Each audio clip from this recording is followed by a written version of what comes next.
Hindi raw makikipag-areglo ang pamilya ng biktima na binaril ng PBA player na si John Amores sa Lumban, Laguna. Dahil sa gulo, ipagbabawal na raw maglaro ng basketball ang mga dayo sa pinangyarihang barangay. Yan ang papagising na balita ni Radial Pawid. Sa kuwang ito ng CCTV sa Lumban, Laguna, makikita ang isang motorsiklo na huminto sa gitna ng kalsada.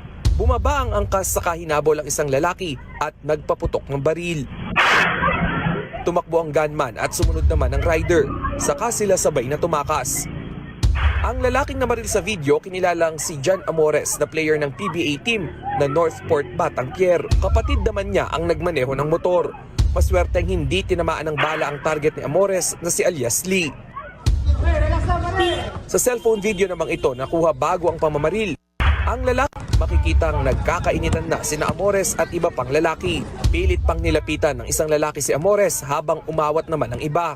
Kalaunan umalis na ang magkapatid na Amores sakay ng motor.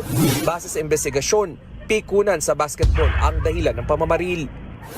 Dito sa basketball court na ito sa Barangay Salak, nagsimulang nagkainitan si Lee at John dahil lamang umano yan sa isang tawag na foul na hindi nagustuhan ni John.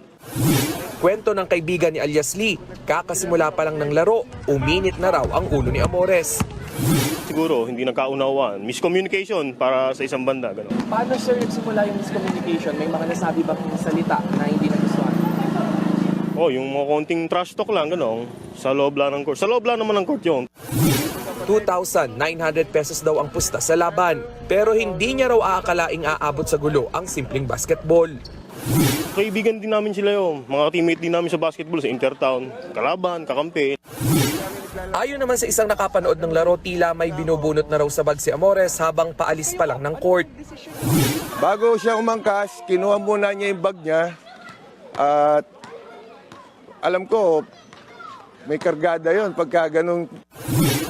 Dahil sa nangyari, bubuo ng ordinansa ang barangay upang salain ang mga naglalaro sa kanilang lugar. Lehitimong tigalumban na lang ang gagamitin kong maglalaro dito, hindi na yung mga tiga-ibang bayan. Para tsaka iwasan yung pagpupustahan. Kaninang madaling araw, sumuko sa mga pulis ang magkapatid na Amores. Sumailalim na rin sila sa inquest proceeding. Nag-voluntary surrender po siya dito sa ating station dahil nagkakaroon na nga rin daw po ng threat sa kanilang buhay, sa kanila pareho.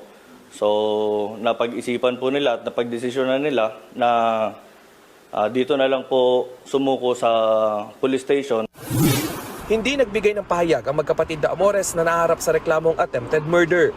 Hindi rin nagbigay ng pahayag ang pamilya ng biktima, pero desidido raw silang ituloy ang kaso laban kay Amores. Tumanggi ring magkomento si PBA Commissioner Willie Marcial dahil gumugulong na raw ang investigasyon ng mga pulis, pero ikinalulungkot daw nila ang insidenteng kinasangkutan ni Amores. Matatanda ang dati nang nasangkot sa gulo si Amores na makipagsuntukan siya sa 4 na player ng College of St. Benilde sa isang laro ng NCAA noong 2022. Nagbabalita mula sa frontline, Radial Pawid, News 5.